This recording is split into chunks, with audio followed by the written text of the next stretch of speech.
Today I'm making anise cookies for the family for Easter. It's a tradition, it's a family tradition, and my grandson Nathan is videoing me. Okay, first things first, we have to set the oven, okay? Okay, to 350 to bake, 350 degrees. Okay, that's the first. Second thing is, that's very, very important, we get the ingredients together. That's always important because you make sure you don't miss anything. So I have my flour, my sugar, my Crisco. I'm using Crisco. That's what's in my recipe. Baking powder, eggs, 4 eggs, anise oil or anise extract. If you use the oil, you use less. If you use the extract, if you really want to taste the anise, you use a little more. Okay, and milk. I start off with a little, maybe a half a cup, depending on what is needed. Sometimes you need a little more or a little less, but I'll start with a half cup. Okay, first you put in your shortening, which I'm using Crisco. Then you add your sugar, because I believe in incorporating your shortening and your sugar first.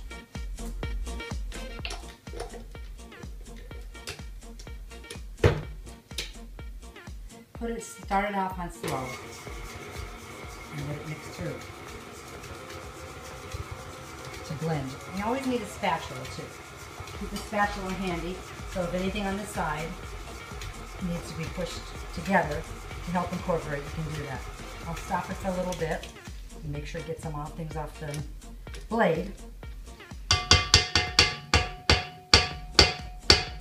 Okay, I'm going to leave this here on my little spoon rest, but you can incorporate it. Now while that's incorporating, I'm going to slowly add my eggs. A couple at a time, approximately 2 at a time.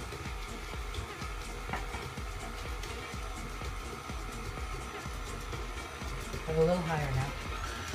And add my last two. There's 4 eggs in this recipe.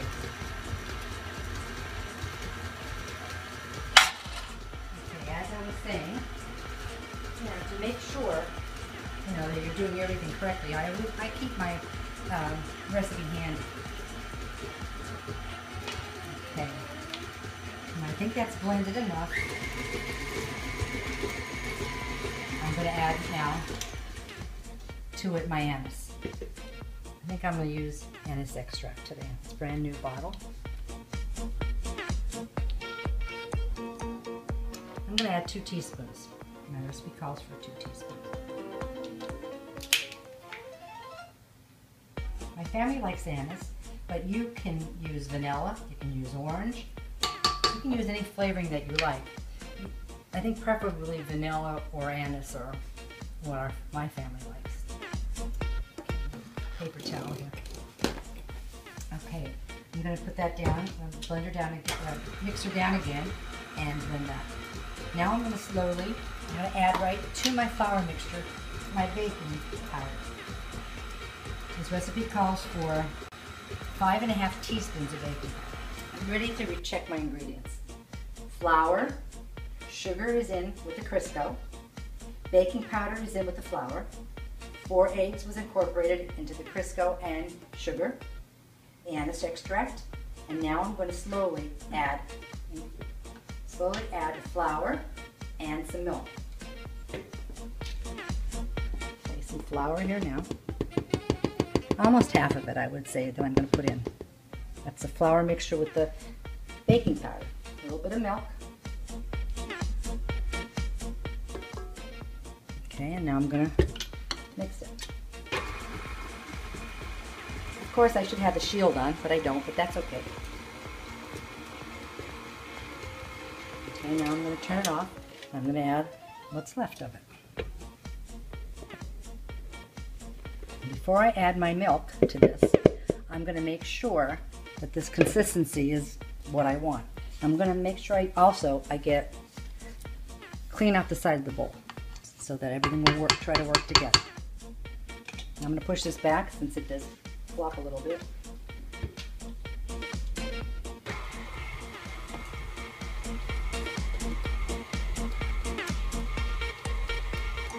start adding some milk now to it. Take a look at this. So it's going to need, I can just tell by it, it's going to need a half cup.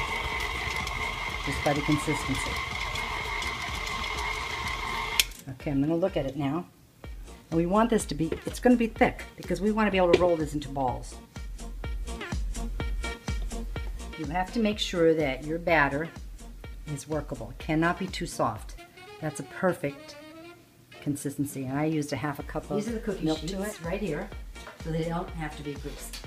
Okay, one of those balls I just had, and I just rolled this into like a little Tootsie Roll.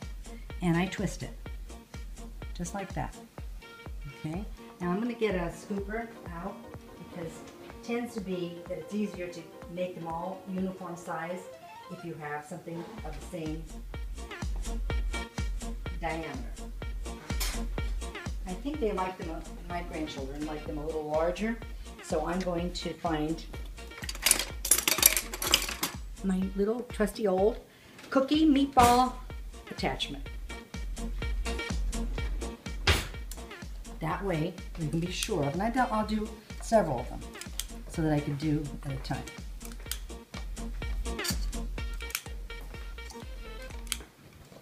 Okay.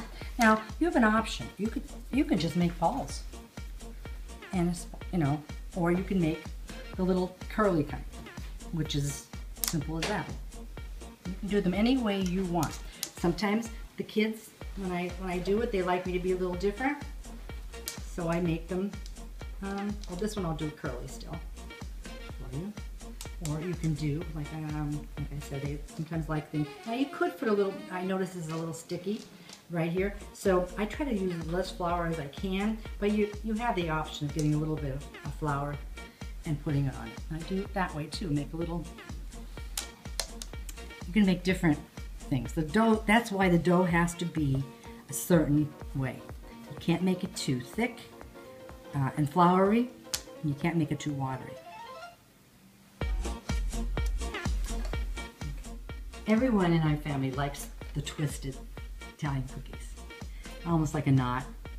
Some are like knots, some are like pretzels, some are just various different ways to make that this dough is so pliable that this is one of the things you can do. So about this size ball of dough you take from your, and you roll it out about this length.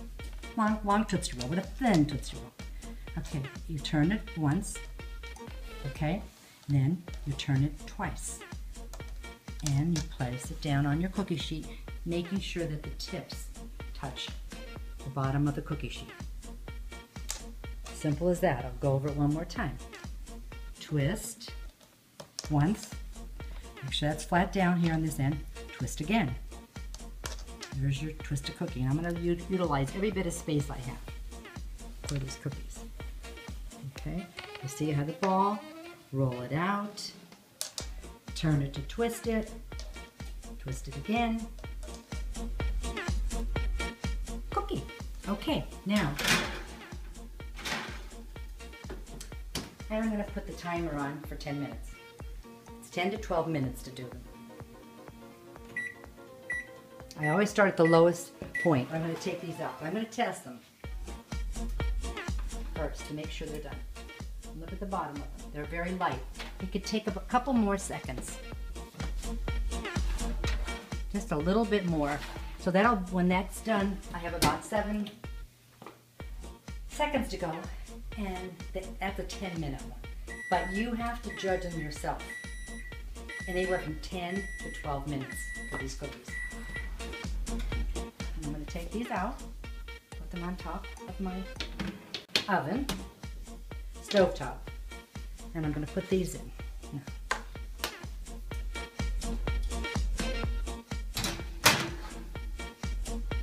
Okay, I set my timer for 10 minutes again. After the cookies have baked, transfer them after they've cooled slightly to the cooling rack. I'm going to ice in the cookies. I did put a drop of anise into the powdered sugar. I used about 2 cups of powdered sugar and 2 drops of anise oil, or 1 teaspoon of anise extract. I want this to be orange, so I'm doing food coloring 1 of red, oops, and 1 of yellow. If it's not dark enough, I will do it again. Adding some milk. To say measure it, just you have to be careful when you're doing it. And I use a whisk to color it together.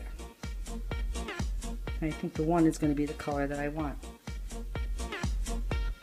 1 drop of yellow and 1 drop of red.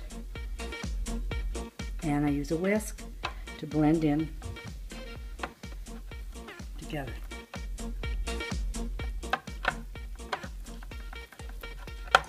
I'm doing this color because my grandson wanted orange and I wanted peach. So I think it's a good cross between an orange and a peach. Very Eastery. Now look at the texture. You want it to be spreadable. So it's thin, but not super thin. Almost a little bit thinner than a pancake batter mix. Okay, now I'm going to just do a small test to show you an example of how I personally do my coloring of the tops of my cookies. I get my 2 finger, my index and my middle finger together, get some, and this is how I do my icing.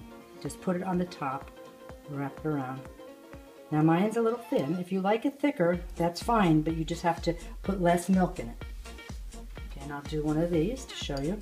2 fingers up here, and I just icing to the tips.